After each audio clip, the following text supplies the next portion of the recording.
My name is Amir Weiner, Director of the Center for Russian, East European and Eurasian Studies, and it's my pleasure to introduce today a very distinguished guest, Professor Michael Godin, the Rosengarten Professor for Modern and Contemporary History at Princeton University. And Michael, for the last 20 years, established himself as a leading voice in the history of Russian, Soviet, and now post-Soviet science, with thought-provoking books that each of them challenged our conventional wisdom and assumptions, from the biography of Mendeleev, moving to the nuclear bomb 5 days in August, moving on to the encounter between science and pseudoscience, and Einstein in Bohemia, that I admit my favorite of all, that sheds new light on the lives and the thought of Albert Einstein. And today he will present us the first step, as I understand, in a new project on the afterlife, or the post-Soviet life of Russian science, the Afterlives. So you are most welcome. It's been long in the waiting. We wanted to have you here. Pandemic intervened. Welcome. Thank you. Thank you, Amir. This would have been much less coherent if you'd heard it a few years ago. So I wanted to thank Amir for the introduction and the invitation, the staff for arranging me to come here, and all of you for coming during your lunch hour, which I appreciate.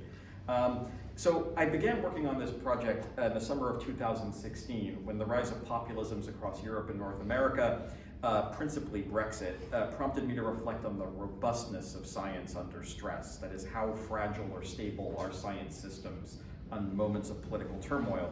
And I realized that we basically have like one example of a fully developed, articulated science system that contracted. And that's the Soviet one, and there was no history of it. So that's how this started. Since then, the project has mutated quite a bit. There was COVID, obviously, and then the war, which has closed off the region, and also, as you will see, provided a bookend to how the project makes sense. So it still tracks the history of Second World science, the science of the Soviet system, including the Eastern Bloc countries and other socialist states. The dominant strand throughout is Russia's path, and that's because Russia is unusual. All the other states more or less follow a particular pattern, and so does Russia for a while, and then it shifts. So there's a lot of Ukraine in the project, as well as Cuba, East Germany, and China. But today, I'm going to talk almost exclusively about Russia for reasons that will become clear. Every socialist system, as I said, basically goes through a particular transformation in terms of how its science and technology is organized and conducted from the mid-'80s to the present. And the Russian case about a decade ago started to look pretty different. The place to start, and I always started here, is with Soviet science. Scholars and the general public used to pay a lot of attention to Soviet science, and they still should. Even though there's no more USSR, we learn a great deal about both socialism and about science by looking very closely at this 74-year-long polity, which valued science enormously. It was a major part of the state. There are a number of reasons why people paid attention to Soviet science before 1991, but two of them dominated. I'm showing you books here that were written either during the Soviet Union, or with the exception of David Holloway's book, it was started during the Soviet Union, but then it had the ill manners to disappear in the middle of it. So the first set, which are those on the left, are concerned with the tremendous, and to many quite surprising, achievements of Soviet science. So there's a large strand of the historiography that is about explaining why Soviet science was so important. That's largely about connected to the Cold War threat. It's mostly about nuclear weapons and space. Those are the two areas that dominate.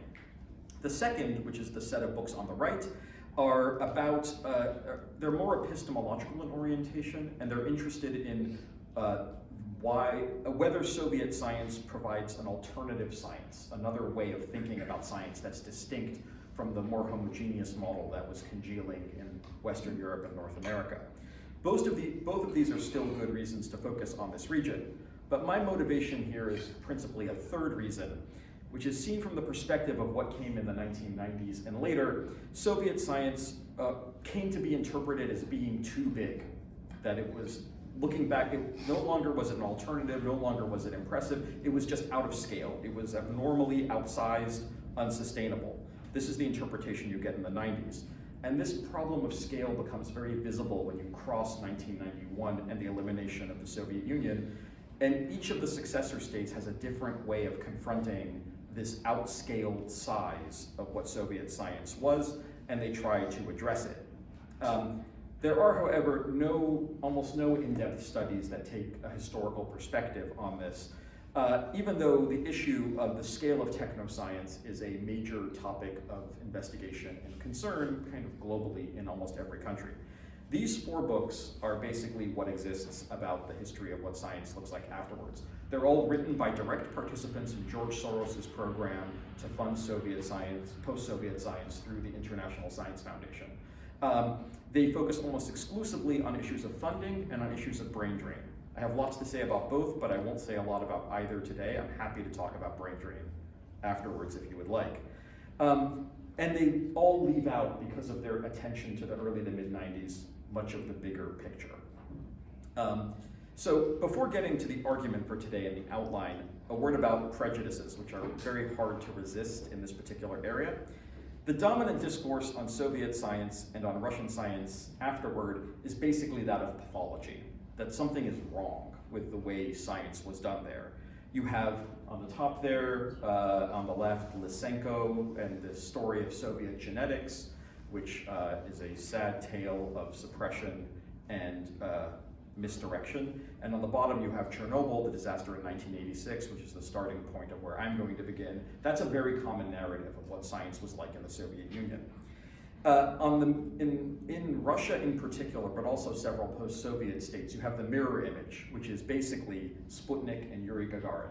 It's about space, triumph, victory, and a distinctive style that marked off Soviet science as uniquely impressive. Both of these are equally false. There's not a pathology and there's not a triumphalism.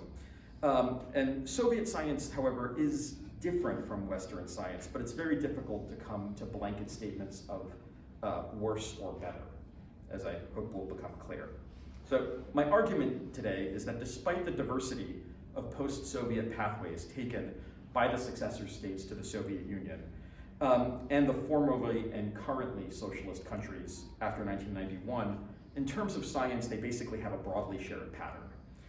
All of the states, albeit on different timelines, restructure their science systems in a very similar manner, responding to pressures caused by the globalized movement of money and labor in science, which is quite distinct from the 90s as it was before, but it has been something that was building since the 1970s.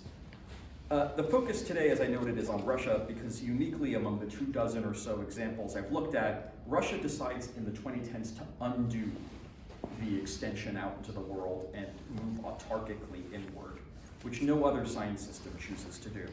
The consequences of that in the wake of Russia's aggressive invasion of Ukraine a year ago next week are evident and catastrophic.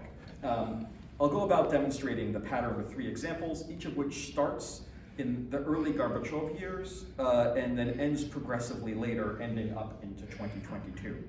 The cases are the Soviet Human Genome Project, the quest for making super heavy elements, and the post-Soviet space program. I'll conclude with an explanation of the pattern that hopefully you will see emerging. There are a lot of parts of post-Soviet science I'm not talking about here, such as the role of nuclear weapons and nuclear power, the discourse about brain drain, climate politics, COVID, but there's a lot to say about each of those. They're all in the book project, and I'm happy to discuss them after the talk if you want.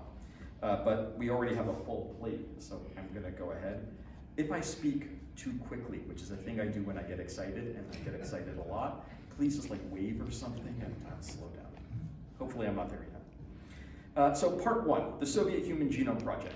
First things first, there was a Soviet Human Genome Project. This is something that I came across in the archives in November of 2019. I've never heard about it before.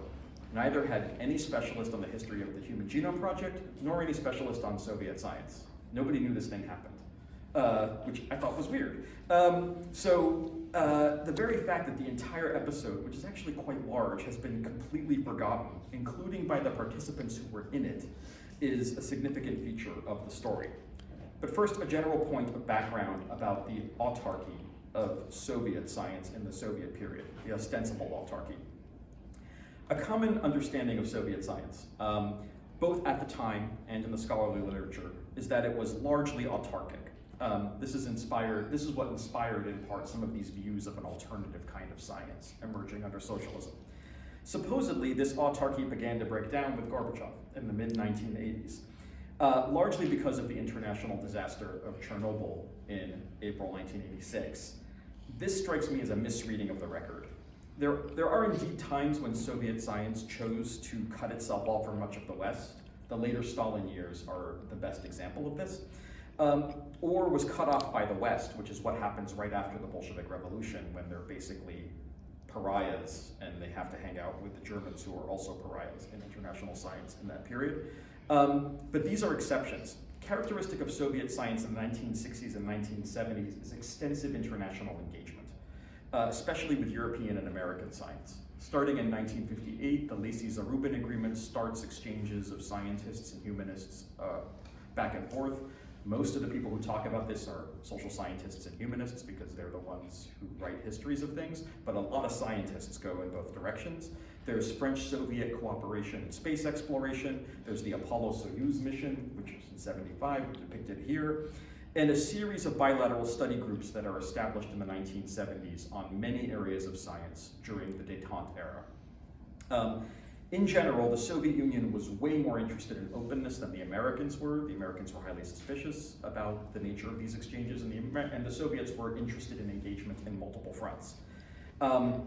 The scientists were less suspicious in the US, but the state level was very cautious. So integration is characteristic of the 1970s, but it stops in December 1979 with the invasion of Afghanistan, and especially the boycott that starts the following year. The Olympics is the most famous of those, but a whole bunch of these bilateral exchanges shut down in 1980 and are frozen for a few years. So many, but not all of those shut down, and the reason why is not so much that they cared about the Afghans, but there's a strong scientist-led objection to the arrest of Andrei Sakharov for his protest of the war and his exile to Gorky, which is now Nizhny Novgorod. So because of that, a lot of scientists refused cooperation with Soviet colleagues and collaborators, and a lot of things shut down. So it looks like Soviet science is detached from the West, starting in the early 1980s. So when a scientific rapprochement starts happening with Gorbachev, both because of Chernobyl and his turn to the West for help, and because he brings, as you can see in the photo here, Sakharov back from Gorky, reopens a lot of things that had basically just been on ice for 4 years. So it's the resumption of an integration of the USSR into an international, transnational science system that had already been happening beforehand and had been backed by powerful institutions in the West and in the Soviet Union for decades. So Chernobyl is actually, rather than tolling the death knell for Soviet science, which is how the HBO miniseries would present it to you, is actually the beginning of a rejuvenation of large amounts of reforms that were already underway in Soviet science from before. And genomics is one of these areas. So any history of the Genome Project, just like any history of a nuclear project, historiographically and historically unfolds in the shadow of the Americans. The Americans have the bigger thing and the flashier thing, and they were there first, so it's always there. The typical narratives about the Human Genome Project, and this is their official timeline that you can find on the web, unfold in the 1990s. And so they necessarily ignore the Soviet Union because it's no longer there when they begin their story. At the risk of simplifying a very complex set of things that happen, there have been 3 dominant narratives. The first is US triumphalism. The US finds the genome, everybody knew it was there. The US sequences the genome first to great fanfare. The second is competition with Japan over sequencing techniques and a general fear of US-Japanese competition. And the third is the challenge posed by Craig Venter and the Institute for Genomic Research on privatization versus state-funded genomic stuff. All of these decenter the US-Soviet rivalry from the picture in different kinds of ways. Even though the Human Genome Project was initially conceived as something for Los Alamos to do in the mid-1980s because they have very big computers and they think the Cold War is running down. So the project begins from within the military-industrial complex as a way of thinking about how to turn to biology. Nonetheless, there was a Soviet Human Genome Project, and it began at the same exact moment as the American one, more or less, at a June 1986 meeting at Cold Spring Harbor on Long Island. That's where an international molecular biology community learned about the ideas from Los Alamos and in California about possible efforts to sequence a human genome. There are two Soviet biologists who were at this meeting in 1986. There are Soviet biologists at the meeting in 1986. There's Alexander Alexandrovich Bayev, who you'll see on the top, and Andrei Daryevich Mirzabekov. They are not strangers to international molecular biology. Both attended the February 1975 meeting at Asilomar, which worked on recombinant DNA sequencing. So since the 70s, these guys have been integrated. It's not new that they're there. Mirzabekov had worked at Wally Gilbert and Alan Maxim's laboratory on sequencing. Their presence at this meeting shows how normal it is for Soviet scientists to be hanging around with Western scientists. Bayev returned to Moscow and he approached the regime about supporting this kind of work, saying the Soviet Union should also sequence the genome. It would be a great thing to do. It's the wave of the future. Including a personal letter he wrote to Gorbachev in December 1987, and the project was green-lighted in 1988. On the 31st of August 1988, the Council of Ministers issues Order Number 1060, which sets up a project called Genome Человека, Human Genome, to run from 1989 to 2005. That's the planning sphere in 1988. It was assigned as one of 14 high-priority projects by the State Council on Science and Technology. There are 2 points to note. The first is that it's not conducted through the Academy of Sciences, which is how most Soviet science is presented. The Academy of Sciences is about 10% of Soviet science. Much of the rest of it is actually in branch industries and technical laboratories associated with making things. So that the GKNT had been built specifically as an institution to sideline older Soviet mechanisms. So the very fact that this project is done under these auspices is a sign of reform from within the system. The second is that this wish list of what the key technologies are is identical to George H.W. Bush's list of critical technologies from exactly the same time period. These are what every advanced industrial country, Switzerland, etc., wants. They want new materials, they want a genome project, etc. So there's nothing odd about Soviet science. It's actually exactly in sync. Bayev requires a bit more comment. As you'll see, he was almost 85 when he took over the project. The Soviet elite in the 1980s is often seen as geriatric for pretty good reasons. It's part of the reason Gorbachev was such a splash. He's like 30 years younger than everybody else and stands out for his youth and vigor in his mid-50s. And I'm holding out that the mid-50s are youthful and vigorous. Bayev seems to prove that the science sector is no different, and indeed, generally, the leadership of science is indeed like this. It's Before you roll your eyes about the pathologies of the Soviet science, I want to remind you that Anthony Fauci is 82 years old. It's not at all weird in the US to have very old scientists running things. Nonetheless, Bayev is super old, and he stands out in Soviet science. Molecular biology is the most dynamic of the fields of biology in this period, and there's a cohort of younger people working in the Genome Человека, human genome framework. But there's a huge age gap between him and his lieutenant, Mirzabekov, and another gap between Mirzabekov and all the rest of the crew. So one simple way of explaining this is to look at the population pyramid. This is the Russia in 2010, which is not the whole Soviet Union, but it gives you a sense. On the top, on the bottom is Mexico for the same year. Mexico's looks normal. It's like what normal in both senses, ordinary and also a normal curve. It's what you expect. Lots of kids and then people die and it tapers off. The Russian one looks different. It's in fact really different. Most of that is World War II, which creates a male-female asymmetry and knocks out a whole generation of people. There's also famines and other things like that. And so it has a very strange structure. That's also why the political age gap happens, is you're losing a generation of people who are wiped out by the war, as people in this audience can tell you about better than I can. But there's an additional demographic deficit in molecular biology because the period from 1950 to basically from 1948 to 1965, Lysenko controls biology and molecular genetics is strongly deprioritized. So it's an area that smart people don't go into. So there's actually nobody to there's Bayev, and there's like nobody below Bayev for about 40 years. So he's the only one who has any authority to run this project. So this is a legacy of Soviet science that hangs on in the 1980s, a legacy from the Stalin era that's quite significant. But Bayev is even older than you would think from this.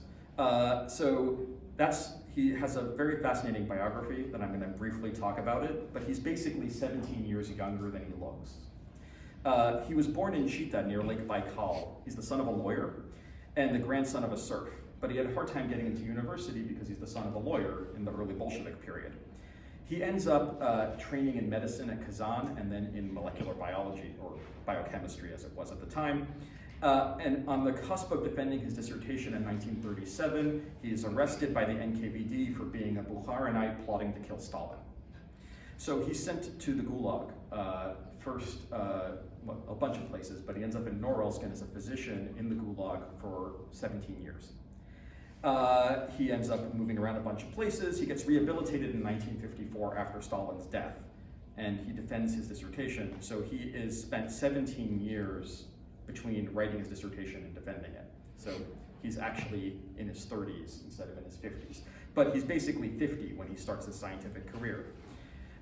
He manages to avoid Lysenko and by steering clear of genetics. He becomes the pioneer of biotechnology in the Soviet Union, which gets him high up in the academy and gets him the ear of Gorbachev, which is why he can get this thing funded. So what do? The Scientific Council breaks things down into 7 phases. He runs this whole thing through a council, but basically he micromanages the whole thing. This is not that different from what, this is actually already different from what the Americans are doing, because the Americans stop at like 3. They don't have all this applied stuff at the end. So the Soviet project is actually pretty ambitious about medical applications. The immediate task of the Scientific Council is how to figure out how to distribute their money, which is 25 million rubles, some of it in hard currency. Hard currency is very hard to come by in the late 80s, so this is a high priority project. They spend about 1/3 of their money on overhead, 1/3 on equipment from abroad, and 1/3 on grants. They issue a call for papers, a CFP for projects for areas on their list, and by March 89, they have 45 applications. 9 are dismissed as irrelevant, so they actually finance 36 projects. The grants are interesting for 2 reasons. First, they solicit them from individual researchers, not from directors of institutes, because the design is to try and subvert some of the clientelism that was perceived as characteristic of Soviet science. So it's already a reform effort. And the second thing is that they're peer reviewed. Everybody will tell you there was no peer review in the Soviet Union. There was peer review in the Soviet Union. They actually distribute these things to peers. They write conflict of interest statements. It's actually shocked me when I saw this. The point I want to stress is that the project is self-consciously seen as part of a global scientific endeavor, and that it's embodied in a self-conscious reformism within Soviet science. These are both trends from the 1970s when the GKNT was formed, and they accelerate in the late 1980s. And they do begin a lot of work, although it gets bogged down in the planning phase. 1990 and 91 being very busy years in the Soviet Union, so it gets started and then things go haywire. Indicative is a debate about chromosome selection. Even though budgets are lavish, they get 32 million in 1990, the council knows that they can't possibly sequence the whole genome. It's too big. They conceive of the project as international and requiring shared resources. So they debate about which genome they should sequence, 9, 13, or 19. Like these are the 3, they're like having a strict debate. They're like the Americans, the Brits, the Swiss, the Japanese can do other ones and we'll all collaborate. The Americans are already working on everything in blue. So the Americans are already sequencing all of these and the Soviets are debating which one they're going to do. So Bayev faces a problem of scale, and he needs to look outside the USSR to supplement his limited resources. His hope is to enroll a relatively young organization, the Human Genome Organization, as an umbrella international institution, kind of like UNESCO, that will get all the genomicists together. And it would mediate between the Americans, the Soviets, and everybody else. That would make the project truly global. HUGO was inaugurated by molecular biologist Victor Makusik at Cold Spring Harbor in 1988. It moves to London in '89. And Bayev had ambitions of making Moscow one of its nodes of organization so that you would have this kind of tentacular human genome initiative that was truly global.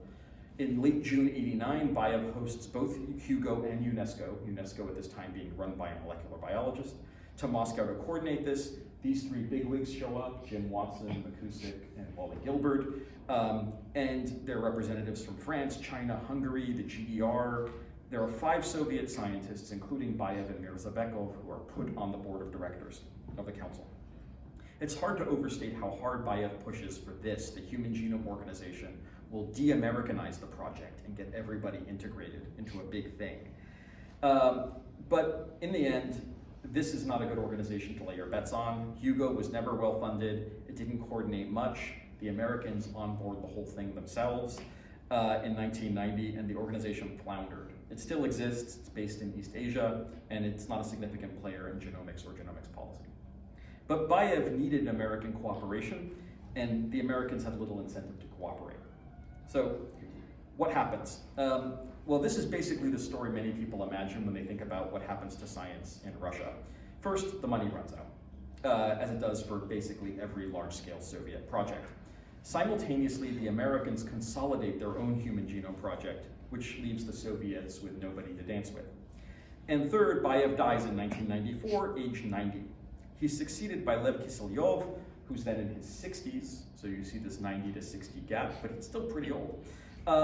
He is also interesting biography. He's actually half Jewish, but he spent his childhood in a POW camp in Germany because the Germans didn't know that he was Jewish. But he's also nowhere near the operator that Bayev was, and he can't get it get attention for it. The budget is zeroed out in 2001 as Putin consolidates the science budget. And so you can read this project, the Human Genome Project, as kind of a synecdoche of the chaotic 1990s. High hopes, big ambitions, international, no money, no leadership, death. The next story takes place in the same time period and looks rather different. The superheavies in question are chemical elements at the very edge of the periodic table. So at the risk of losing 90% or more of you, I'm showing you a periodic table. It's a periodic table. This is probably not the periodic table you grew up with. It's got a lot more elements on it, as we'll see. This has a very particular symbolic valence in Russia, this particular image, because the formulation of it in 1869 is very broadly credited to Dmitry Mendeleev in St. Petersburg, but that's not what I want to focus you on.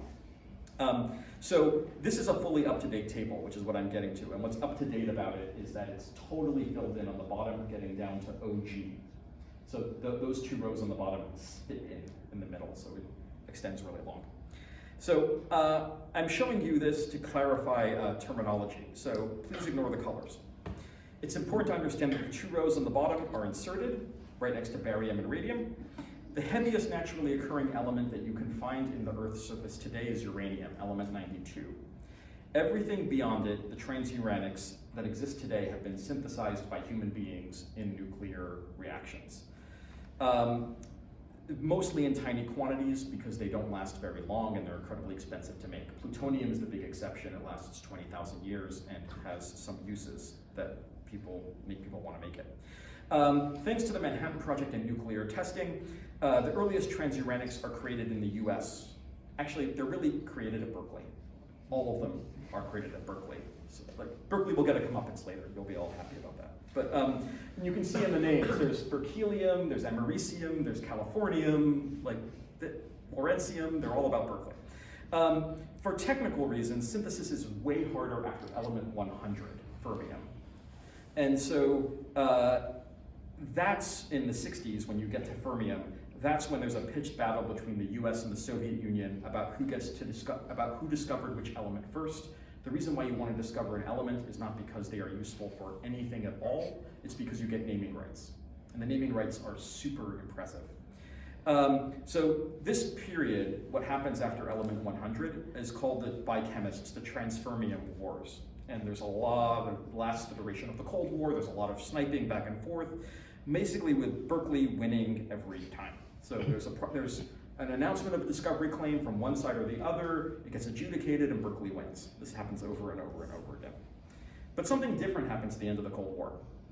So this is another depiction of the periodic table, which I hate because it has nationalism implicit in it, as though as though like Sweden existed at a certain point in time when some of these things were found. But it awards element discoveries to countries by their flag. Some of their attributions are disputed, so don't pay attention to too many of them, but I want you to focus on the blue oval. Those elements, which complete the 7th period of the table, are known as the Superheavies. They're all discovered in Russia, post-Soviet Russia,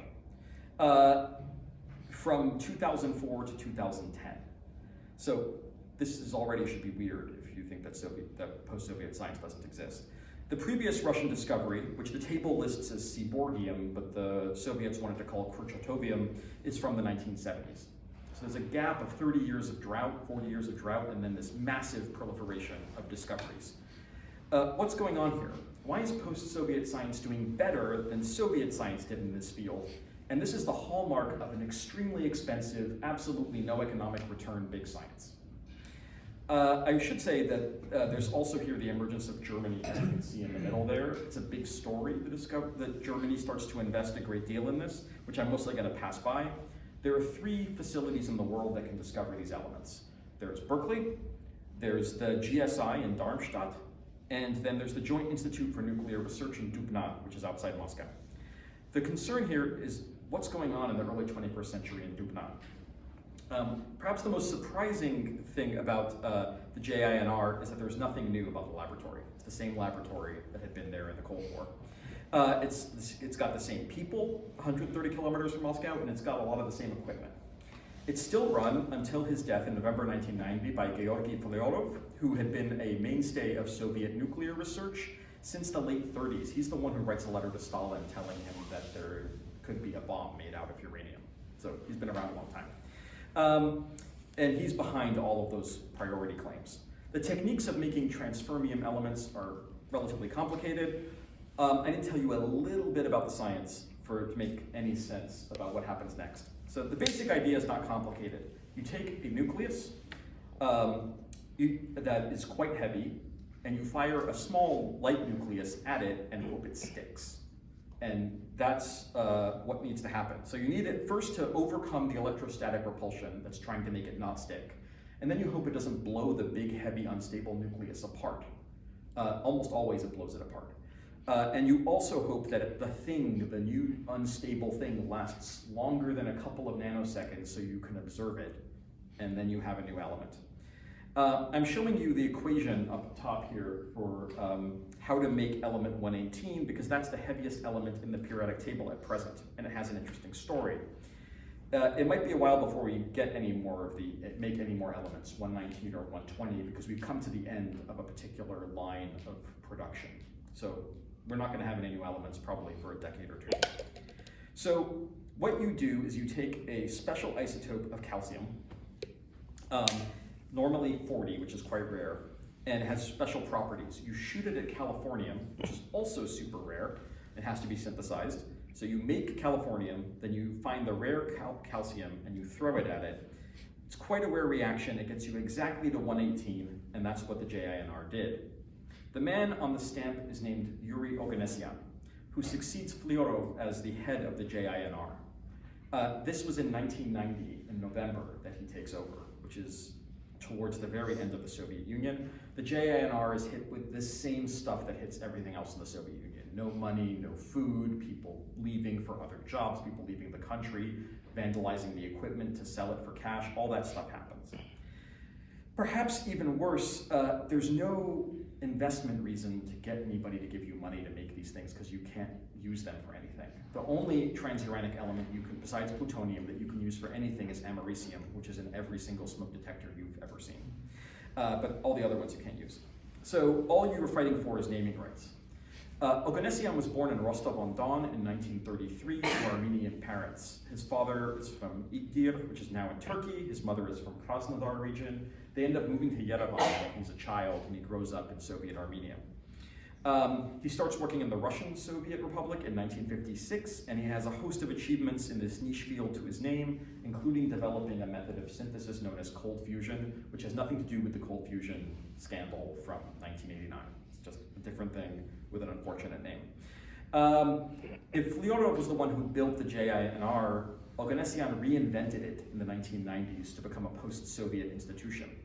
So what he does is he builds on late 1980s connections between competing groups in the US, Germany, and the Soviet Union, and sets up contacts, and he starts looking for collaborators.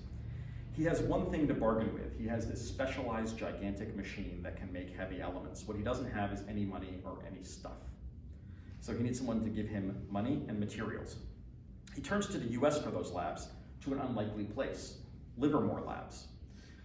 So Livermore, which some of you may know, is set up by Edward Teller to design hydrogen bombs. It's the major bomb design facility in the United States. It always has been, it still is. So in the 1990s, they're experiencing Cold War contractions the same as anything else that's essentially a Cold War institution. And they need to find peaceful things to do besides still making bombs that can justify their budgets. So they have to do some basic science, and they decide to collaborate with Oganessian to do super heavy work. And so members of the team that go outside Moscow come from Livermore. It's all a Bay Area story. He also needs californium, and that's not cheap. And it takes beam time to make it. Beam time is expensive. You need reactors nearby. It's radioactive, so it sets off alarms. It's very hard to ship. And it has a half-life of, the relevant isotope has a half-life of 351 years, so at least you can get it where you want it to go.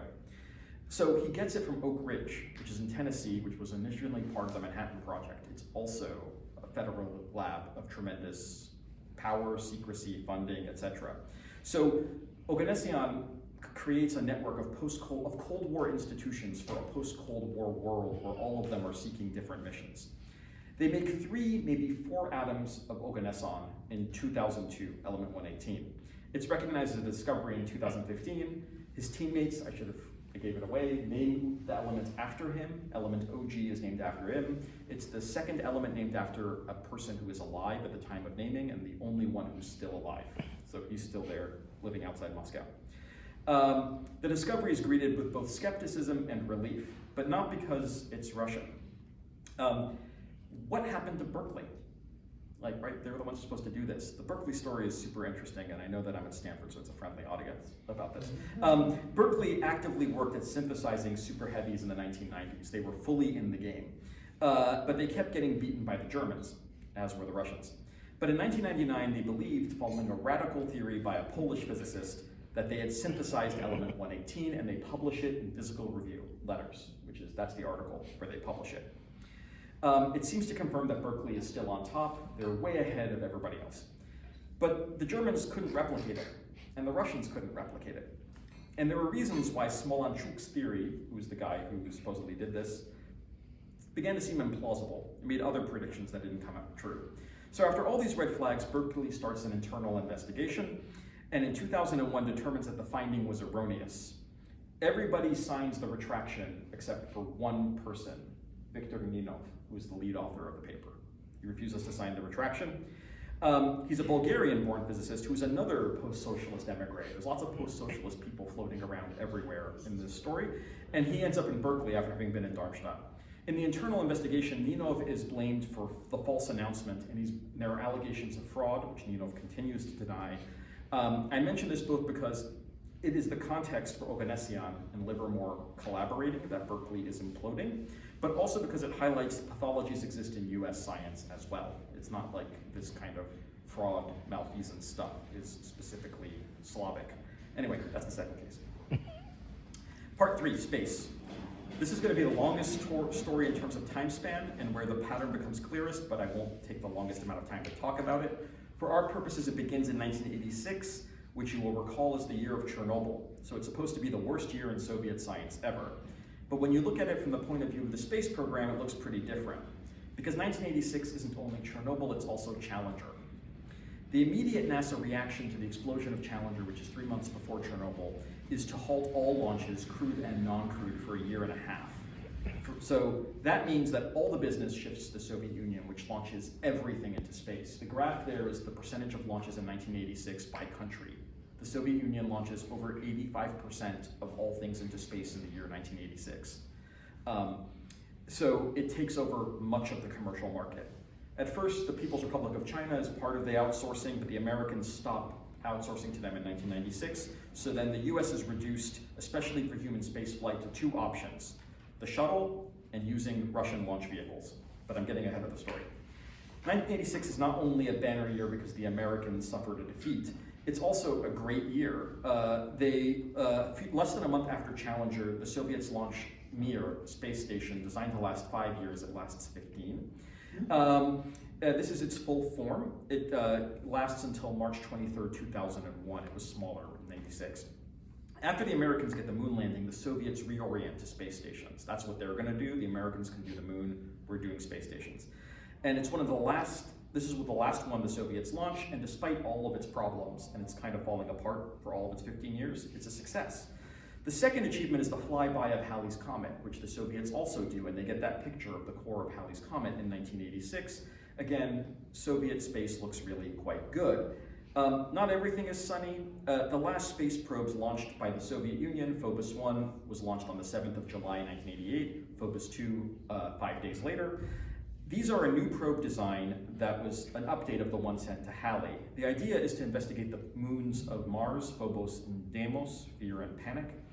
Phobos 1 fails en route to Mars, attributed to a software error, which loses control of its thrusters, so it can't find the sun, so it can't recharge, its batteries die. They don't tell Phobos 2 that, the team for Phobos 2, they just want them to keep working. But Phobos 2 works well. It gets into Mars orbit in January 1989. It returns 37 surface images of Phobos, and then the onboard computer malfunctions and the whole thing goes dead. As a footnote, in November 2011, a mission called Phobos Grunt, which is a sample return mission that also carries a Chinese Mars orbiter, fails in Earth orbit. So the Soviets and then the Russians make 3 attempts to get to the moons of Mars. They all fail. It crashes west of Chile. Nonetheless, you lose track of snafus like Phobos when you see everything else. Even in the late Soviet period, responding to Gorbachev's reforms about market mechanisms in science, there are efforts to commercialize space. Commercialization of human spaceflight starts in the Soviet Union. This isn't just paying for rockets, but selling seats to go up to Mir. Toyohiro Akiyama is a TV journalist who spent 7 days on Mir in December 1990. It's in the Soviet period, making him the first Japanese national to fly to space and also the second commercially sponsored flight. He's the first civilian to use commercial flight. He hated it. He was sick the whole time. He couldn't smoke. It was bad. But the TBS Corporation sent him up to celebrate their 40th anniversary. He's still alive. It also boosted ratings, and the costs vary depending on who you talk to. Helen Sharman is the first British person to fly into space and the first woman to go to Mir. She went in May 1991. This is just a couple months before the coup. Originally, she was going to be a privately funded effort called Project Juno, done through a competition, a kind of sweepstakes, sort of a reality TV thing, avant la lettre. The money situation gets weird, but she still goes. The Brits don't launch another astronaut for 20 years. So the first British astronaut's a woman on a Soviet ship. These two cases are good examples of how a prior Soviet program gets turned from Soviet internationalism to money. Starting in '78, the Soviets began a goodwill program to launch a number of socialist Allied cosmonauts up to the Salyut space station. In order, they launch a person from Czechoslovakia, Poland, the GDR, Bulgaria, Hungary, Vietnam, Cuba, which is the first African-descended astronaut, Mongolia, Romania, then France, who launches their first and second astronaut, same guy, but 2 different trips, from the Soviet Union, India. There's a break, then Syria, Bulgaria, Afghanistan, and then France. Afghanistan has an astronaut before Britain does. Akiyama and Sharman are understood as paying members of Intercosmos. So Intercosmos turns into a commercial program. Mir remains one of the most visible legacies of Soviet science, and it seemed in the post-Soviet era a vital tool for the Americans to resurrect Reagan's much beleaguered plans for space station Freedom. Freedom was cut so many times that they changed its name internally to Fred. It's smaller. In 1992, under George H.W. Bush, the 1987 Space Cooperation Agreement is made between the US and the Russian Federation. It's updated. This is continued with a series of cooperative agreements between Gore and Chernomyrdin. Chernomyrdin he's the guy who looks totally lost and clueless, which is characteristic. A NASA Mir program is set up. The Russian first flies on the shuttle in 1994, and then an American spends 115 days on Mir in 1994, and later that year the shuttle docks with Mir. This is the iconic photo. There are 11 flights. Why do this? Some of it is to get training for the International Space Station. The only people you can go to are the Russians. But also the Clinton administration wanted to be able to spend money on Russia, but they were blocked by the Republican Congress that enters in 1994. Space is a way that he has discretionary money to funnel money to Yeltsin's government without any oversight at all. So it goes to the Russian Space Agency and it becomes basically a slush fund to help things move along. So it's conceptualized as foreign aid, but foreign aid through the executive branch. As we enter the 21st century, there's a hybridization of US-Russian cooperation and Russian commercialization. Mir, despite many attempts to save it, including a reality TV show that was going to be produced by the guy who invented The Apprentice, I'm not making any of that up, had long outlived its 5-year lifespan. It was allowed to crash into the atmosphere on 23 March 2001. The only game in town now is the International Space Station, the core of which is Russian, or a Soviet model updated. So the core of it is built on this technology. The US worked on Shuttle Mir in part to train for this. The Russians built their space program around the ISS, but they had some side hustles. Dennis Tito, for about $20 million allegedly, becomes the first, depending how you count, space tourist in April 2001. The Americans hated it. They made him stay on the Russian side of the space station. He couldn't go to the American side. The Russians planned several more. They take up 7 people by 2009, and then they stop. Before the pandemic, Roscosmos claimed that 2 tourists were going to go up before the end of 2021. I was skeptical of that even before COVID. And now they claim that there even more are going to happen after the war, and I'm even more skeptical of that. So why did they stop doing tourists? And the short answer is the Columbia disaster in 2003. The space shuttle program is then closed permanently in 2011, which means the only way for the Americans or the Europeans to get humans into space is the Russians or the People's Republic of China, and they never use the PRC. So the Russians are the only option to get humans into space. The Americans rely exclusively on the 1970s era workhorse, the Soyuz. Tourism stops because the Americans pay more for seats on these flights. When you look at the amount of money spent, this is 2013, the US spends way more money on space than anybody else. Russia is a distant third after China. But when you look at it in terms of the share of GDP that they spend, Russia devotes a huge amount of their GDP to space because it's a major cash earner. The American thing hides something there. It hides the fact that a lot of that money is funding the Russian space program because it's paying for those seats going up. So this makes it all more surprising when Russia changes its orientation to space right after 2013 in Putin's 3rd term. Despite at first looking steady and set to continue on this cooperative path, the last 10 years in Russian space can only be described as decline. Another word would be retrenchment. There are a distinct push to bring space back within the Russian Federation and make it Russian. Space is a Soviet project, not a Russian project. It had Soviet distribution. The production cycle of rockets went through Ukraine, and so you couldn't actually, the Russians can't build rockets for decades, 2 decades, but without using Ukraine. The Ukrainians can't build rockets without using Russia. It takes years to disentangle those 2 programs.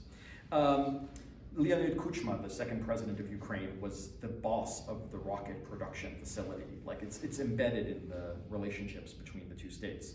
But I'm going to highlight the situation of the Baikonur Cosmodrome, which is one of 3 sites on Earth that has the capacity to launch humans into space. It's also not in Russia, it's in Kazakhstan. So was the major nuclear test site. Baikonur is a constant source of tension. The Russians pay, still today, $150 million a year for the right to use it. You can't launch people from any other space. So Putin decides to build something called Vostochny, Eastern, or it's also known as Svobodny, or Free, still under construction on the border with China.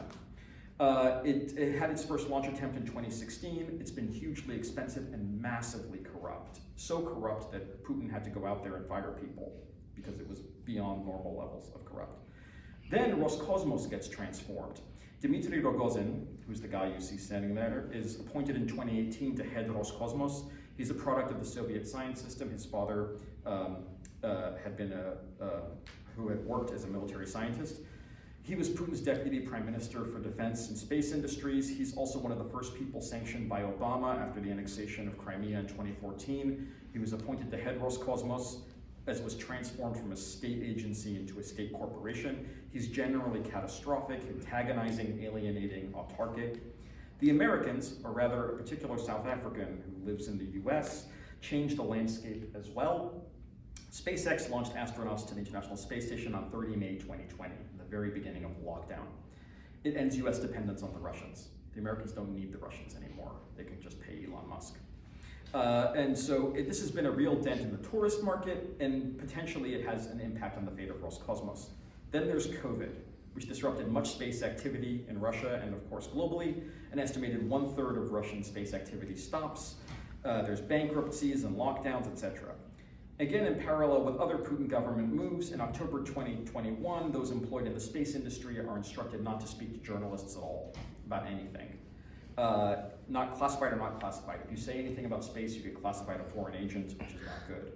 Finally, the invasion of Ukraine, which is arguably the end of the Russian space program. Rogozin was removed in July 2022 from his position. He was injured by shrapnel in December, just a couple months ago, while celebrating his birthday in Donetsk. Celebrating a birthday in Donetsk sounds funny. So just after Rogozin is fired, Russia announced it would be pulling out of the International Space Station after 2024. Supposedly they built their own. We'll see. So putting those cases together, and I am coming to the end, there's quite a few others behind this pattern. These are actually all the same pattern. They don't look the same, but they are. The fundamental issue in post-Soviet science is scale. Soviet science was very large. In fact, it was so large we don't know how big it was. An estimate in the early 1980s by American researchers put it at about 1 million people. That includes the lab techs and everybody else, but that's a lot. Not everyone is a genius, but not everybody in Western science are geniuses either. It's a huge number of people. Insofar as we can tell from the difficulties of comparing Soviet expenditures, they're on the high end of the scale. And it's also larger than the USSR. It involves Eastern Europe, it involves the entire Eastern Bloc, etc. So when the system begins to totter, it totters on all levels at the same time. Here's data. I'm just going to show you some data. What it indicates is that everything goes down rapidly. About 70% of Soviet spending on science is in Russia. Ukraine is second with about 15%, and all the other 13 are far behind. You can't measure the GDP, but it looks like the slash in 1992 is about 71% of the science budget drops in a year. Every post-Soviet state drops its percentage as well, and in the first years after 1991, there's a severe depression, so the numbers are even worse than they look because these are nominal as opposed to purchasing power. There's compensation, there's foreign money that comes in that compensates a little bit, but measured in terms of, not of billions spent, but in terms of percentage of GDP, you see that the former Soviet Union has slipped from first place, roughly, which is where they were on the thing on the right, down to somewhere near India, which is where they are now. If you break out Russia, it does a little bit better. The net result of this is a severe contraction in the labor market, which means a lot of people leave science and technology, although most of them stay within Russia. This is the brain drain. I'll just skip saying more about that. But each of the states is dealing with this problem of scale. Focusing on Russia and Ukraine, Ukraine's shrinkage is slower to settle than Russia's, but it ends up being more severe. But that's a consequence of severing the two systems. Imagine the USA breaking apart into 50 separate states. How does the science system fare? California and Texas are probably okay, Massachusetts, but what happens to Illinois? Like, what happens to the other places that are nodes in the network? All former Soviet states basically go through this same pattern. First, you get the periodization is done by Russia, but it works for every state if you adjust the years. First, you start with reforms, largely marketization reforms. Then, as the Soviet Union dissolves, there's a massive crash. The money drops out of the market. It gets much worse after the end of the USSR. Then, across the former Soviet states in the Eastern Bloc, you get a recovery in the mid-90s, which is entirely because of collaborations internationally and integrating their systems, not with each other as they were before, but with other countries outside, Japan, the EU, etc. It's a period of tremendous optimism, and it ends with the ruble collapse in 1998. where you end up with a kind of crash but stabilization. There's tremendous cutbacks, but the science sector is basically anybody who was going to leave has already left. So it doesn't actually experience any more brain drain, it kind of stays where it is. Then you get a big flourishing boom of globalization again in the early 21st century. Huge amounts of cooperation, lots of stuff moves. MIT sets up a Skulltech thing outside of Moscow. Medvedev's presidency is the high point of this, Medvedev being a bit of a gadget head. The story looks the same across much of Eastern Europe. The dates shift, but this is the same pattern that happens in Cuba too. But at this point, Russia starts to diverge from the rest, and the contrast with Ukraine is especially sharp. Starting with the moment of transition to Putin's third term, there are pushbacks against international collaboration in science, as in everything else. There's a hostility to all transnational linkages, and you see it very sharply in science because science is already transnationally linked in almost every way. So the hit is very easy to see here. You have foreign agent laws, the stripping of the Academy of Sciences of its institutes, obsessions with rankings and attempts to goose them by picking winners, plagiarism scandals, etc.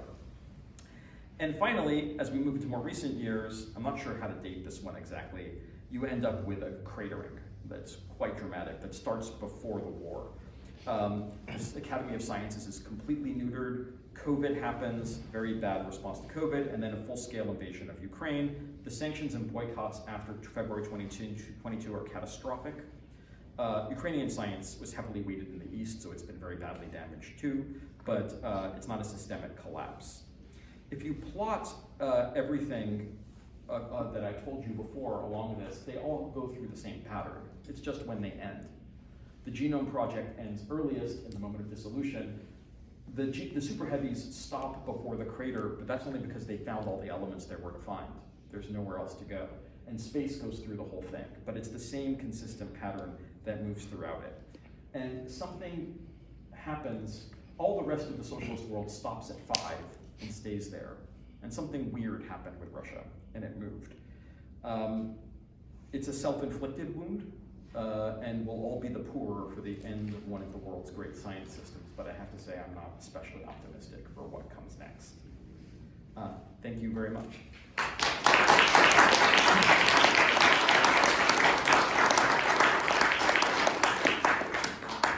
Thank you, Michael, and we are open for questions from anyone. Yes, please. Thank you for the talk. I know that there was news recently about a plan between Russia and China to open up a moon base. Yeah. How does that fit into, or I guess, I know historians don't like to project into the future, but looking forward with the relationship with China, do you see a strong relationship there, and does that reflect kind of broader trends in the relationship? So it's a great question, and I've already opened the door to the future thing, so I can't do my usual I don't talk about it story. It's indicative of the Chinese-Russian relationship, which is signaling moments of cooperation. Are they actually going to build a moon base? There have been talks about Mars sample return missions that have been cooperative that have been going on for 40 years. Like, space missions are very easy to promise and they're very hard to fulfill. So one, I think it shows that Russia sees it has no alternative anymore to deal with its problem of scale in China. China has lots of options, but it's happy to keep the Russian option open for various political reasons. I don't think the Russians have the capacity to finance their side of the bargain, so I don't think that's going to happen. Do I think there's going to be a moon base? Almost certainly. Will the Chinese be involved? Almost certainly.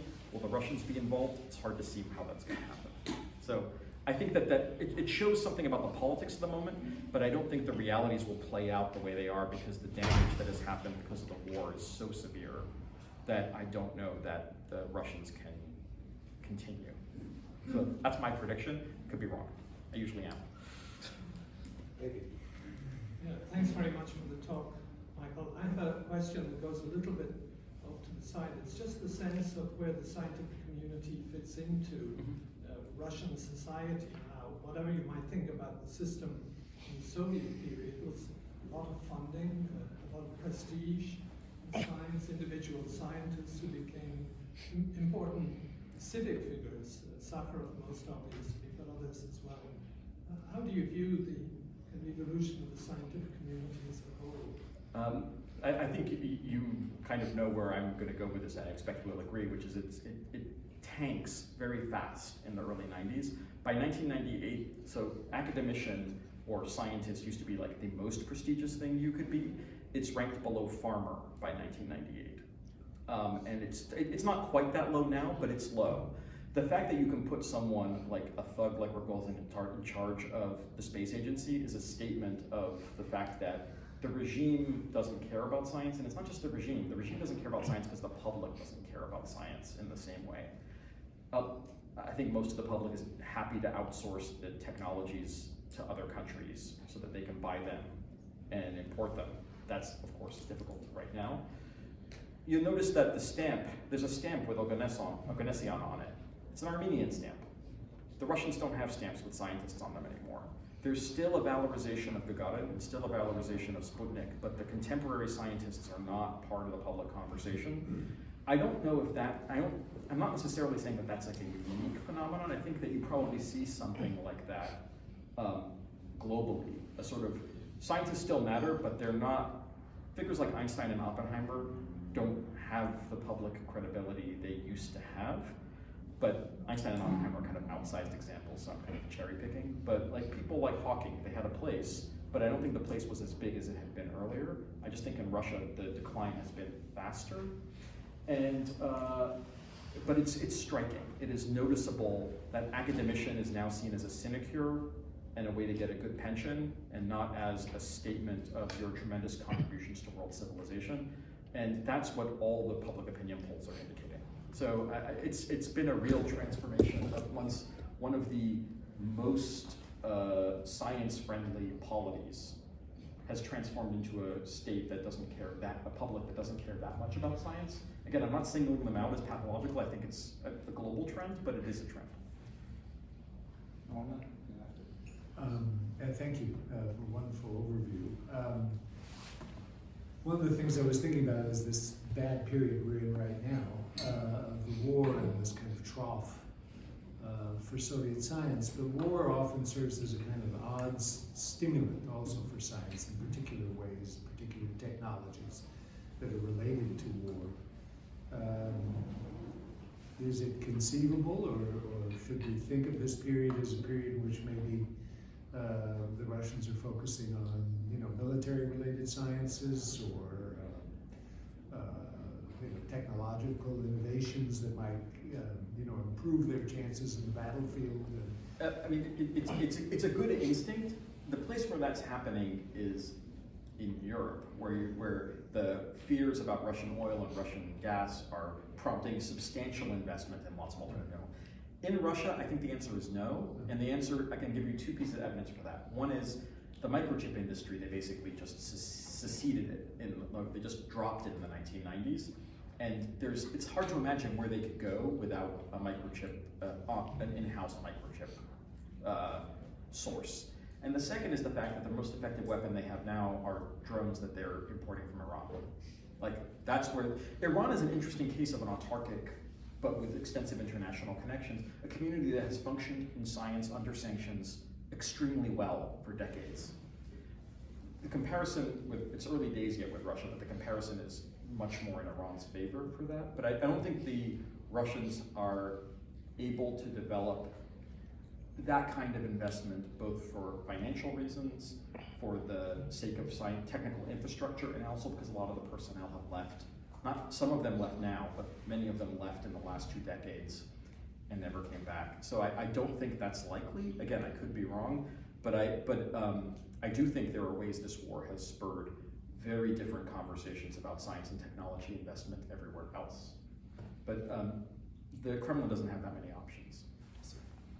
So you mentioned that investment in science, apart from these huge projects, is about 10%, including the academies.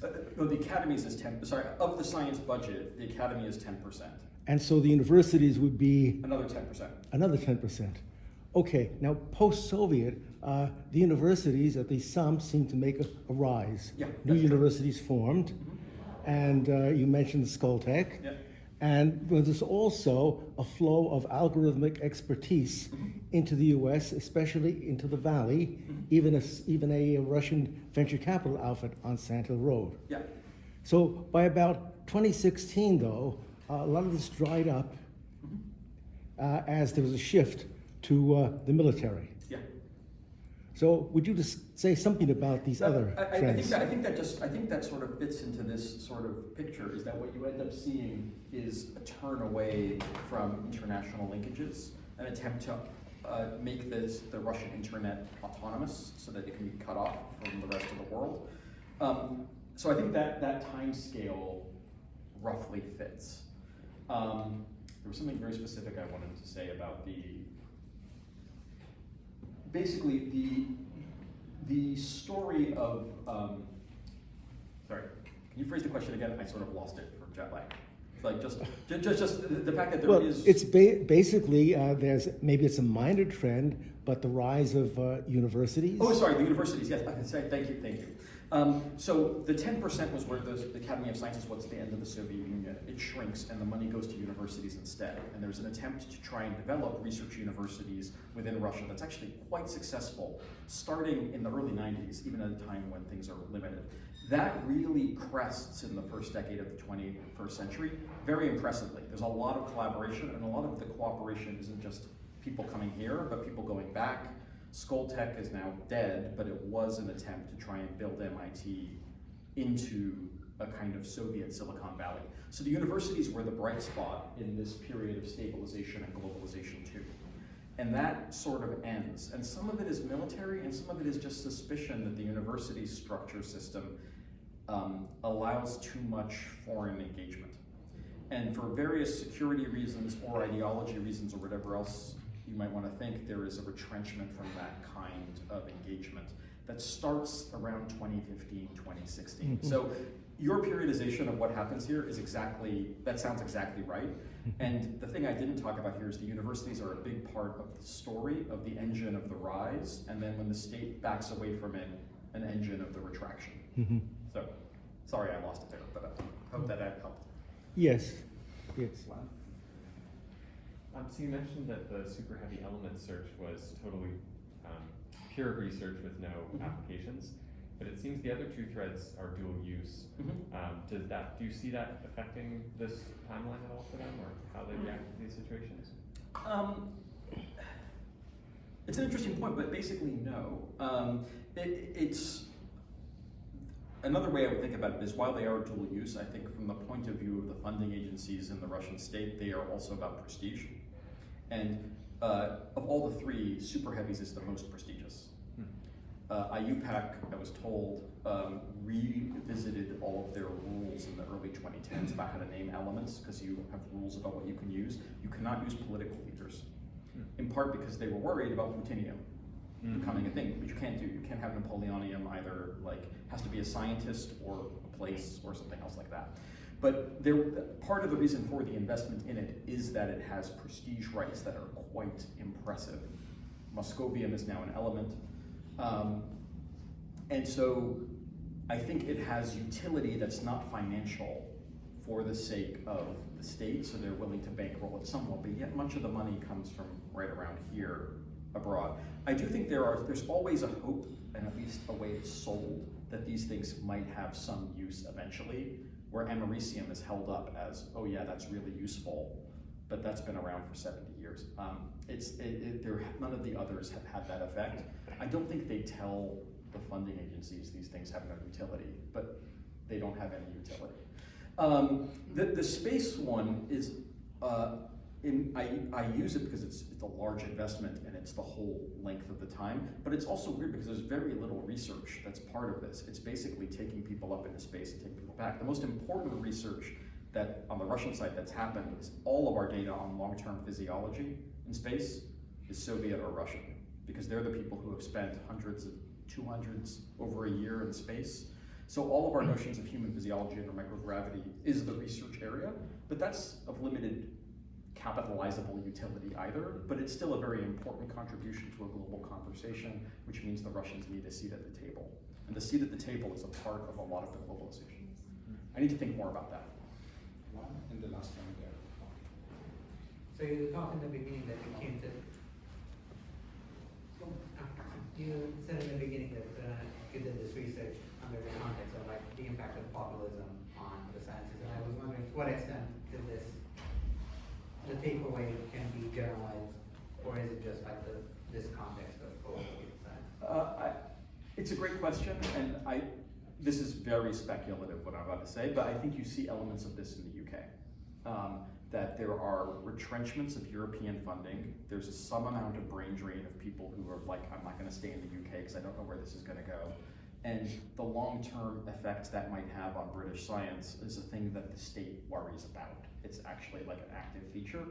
It's not something that ended up happening in the US. So when this started, I was worried that the US would experience a catastrophic decline of science funding, et cetera, under Trump, and that just didn't happen. So in terms of, this is a sui generis phenomenon. Nothing on this scale has happened globally before. After World War II, there was a conscious attempt to not destroy the Japanese and German science structures.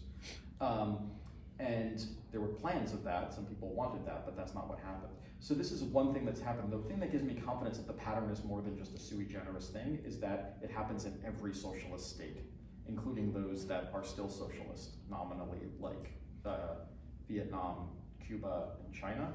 So there's some phenomenon happening here that I think is a response to the increasing knitting together of science and the increasing cost of getting anything done that exceeds the budgetary tolerances of most people. So those collaboration pressures, I think, are new. But so it's not quite about how robust is science under stress. The answer is not very. If you cut the money out, there's no science.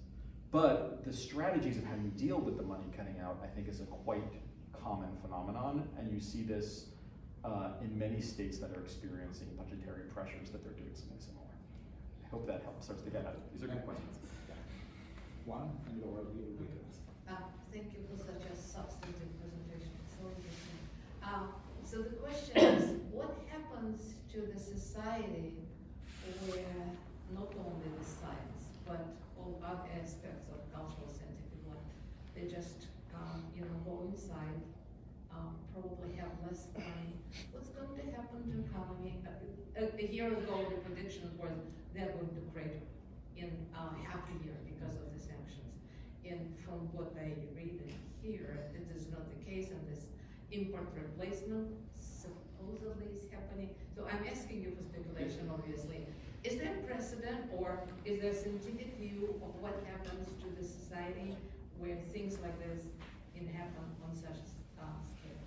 So the only, if you're asking about sanctions specifically, like sort of like the now period, there's two examples of that, which are South Africa and Iran. Is that what you?